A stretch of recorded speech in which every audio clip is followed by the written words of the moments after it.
Welcome back, friends. In today's video, I'll show you how I used paper napkins to change blank canvas into beautiful French country decor. I will also share with you a nice cabinet I found on Amazon that's great for storing supplies, such as the ones I'm showing you here, the Iron Orchid Designs and Prima redesign.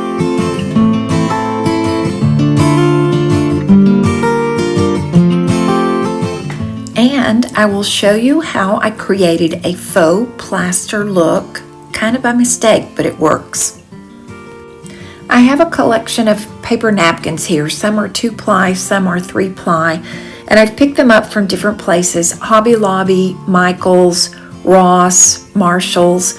But what you'll need to do to decoupage with these is separate the plies so that you have just a thin layer of the napkin with the printed part on it that you can use Mod Podge and decoupage onto the clean canvas frames that I picked up here. I got these on Amazon. You can also find them at Hobby Lobby or other craft stores.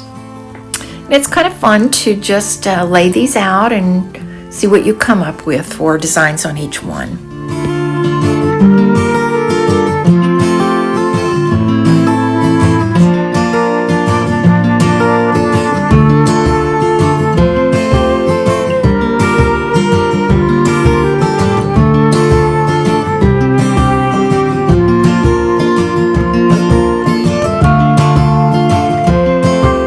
You can also use tissue paper that has designs, and this is some of the tissue paper I found on Amazon. I'll have it linked below in the description.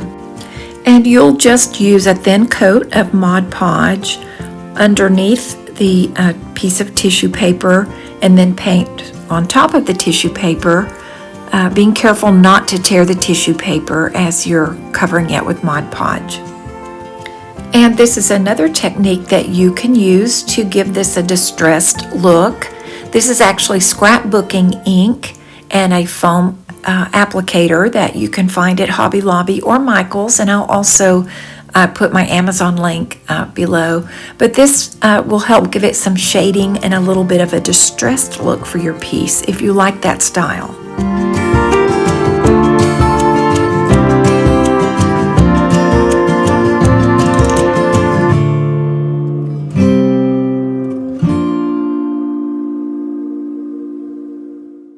This is what led to the discovery of a faux plaster technique.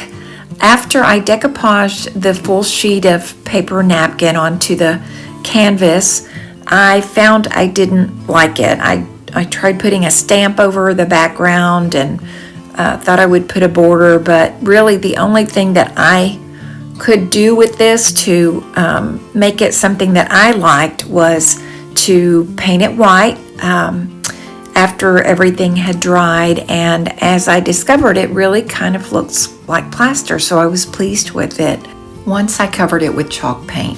For these two pieces, I'm going to use paper clay in Iron Orchid Designs molds or Prima redesign molds, and I will put a border on these two pieces so that I can paint the entire piece white, which will give it a very nice plaster like look.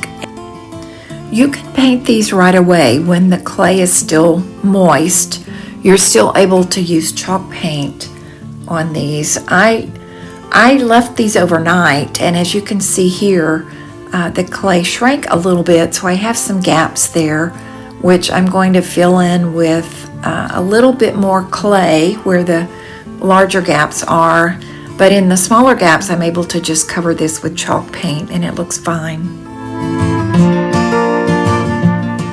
You will definitely want to use gloves when you're working with paper clay. It really makes a mess with your fingers, and it does come off with soap and water, but it's just so much better if you use gloves. It's a good idea to put a little cornstarch in the mold before you put the moist paper clay in it. That just helps it release from the mold when you turn it over.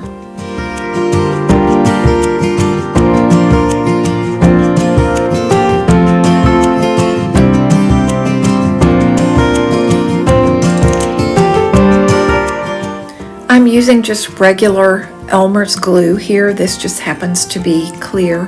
And a new kind of clay that I'm trying is called Jovi air dry clay, and I'm really pretty happy with that.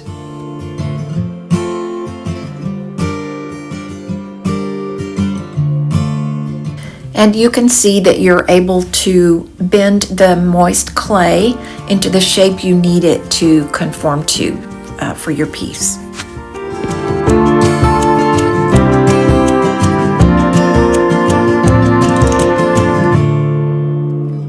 And so here you have a sort of faux plaster look that's really pretty nice to decoupage some other things onto.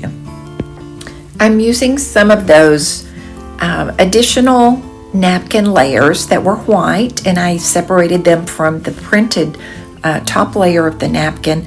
I saved them, and I used IOD stamps and ink to make these designs that I can decoupage, and they really work a little bit easier than the stamps actually do.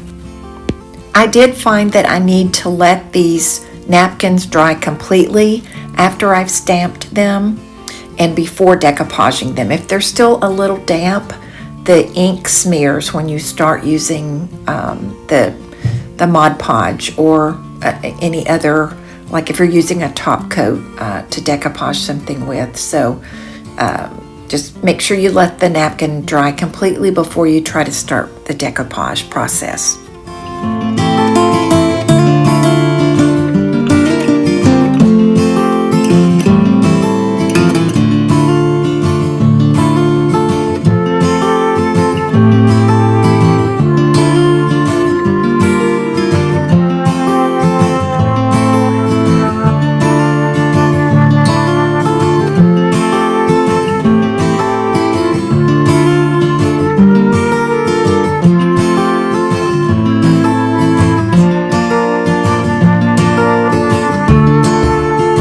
If you've ever struggled with how to store your supplies, you may be interested in this cabinet that I'll share here. I found this on Amazon. It's very easy to put together, and it's a great solution for storing your stamping supplies. The instructions are easy to follow, all of the holes are drilled, and all of the hardware is provided, so you just assemble it within a matter of maybe 20 minutes. When I finished, I used my Iron Orchid designs and ink to stamp this up so it matches the rest of my things in my crafting room.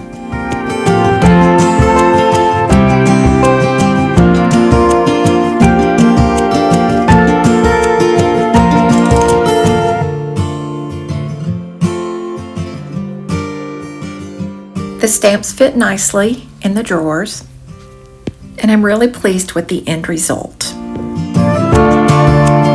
Let's take a look at what you can make with simple items, inexpensive items like paper napkins, Mod Podge, blank framed canvas, and chalk paint. Here are all of the projects that I completed. Thank you for watching today's video. Please give this a thumbs up so that the YouTube algorithm will put this video out for more people. And I will see you in the next video.